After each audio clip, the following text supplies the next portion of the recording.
In college, Tim Tebow's unconventional throwing motion took roughly 0.6 of a second to complete. About 0.2 of a second slower than the average for all the NFL quarterbacks we've analyzed. On his pro day in 2010, Tebow unveiled what was supposed to be a new and improved throwing motion, bringing the ball up roughly 12 inches higher after the snap. This allowed the ball to travel 25% less distance through the motion, and he appeared to shave roughly 10% off his typical release time. But NFL defenders train to get to a quarterback in 3 seconds or less. And our analysis reveals that under this intense pressure, Tebow has largely reverted back to his old throwing motion. From high school to college, and now in the NFL, his average release time has always been around 0.6 of a second.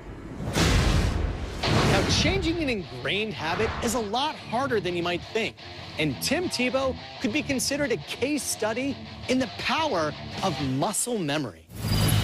Throughout his life in football, Tebow has thrown hundreds of thousands of passes, and this repetition strengthens the connections between the brain's 10 trillion neurons.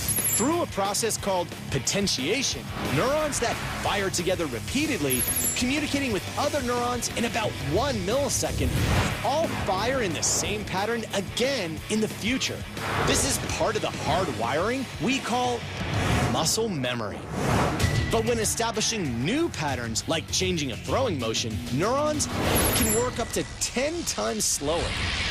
And this is why it will take tens of thousands of reps for Tebow to truly change his throwing motion.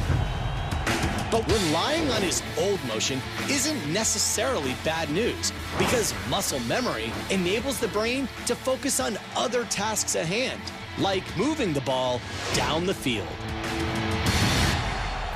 For critics who say that Tim Tebow's relatively slow release is cause for concern, keep this in mind. In his college career, Tebow actually set more SEC passing records than rushing records. For ESPN Sports Science, I'm John Brinkus.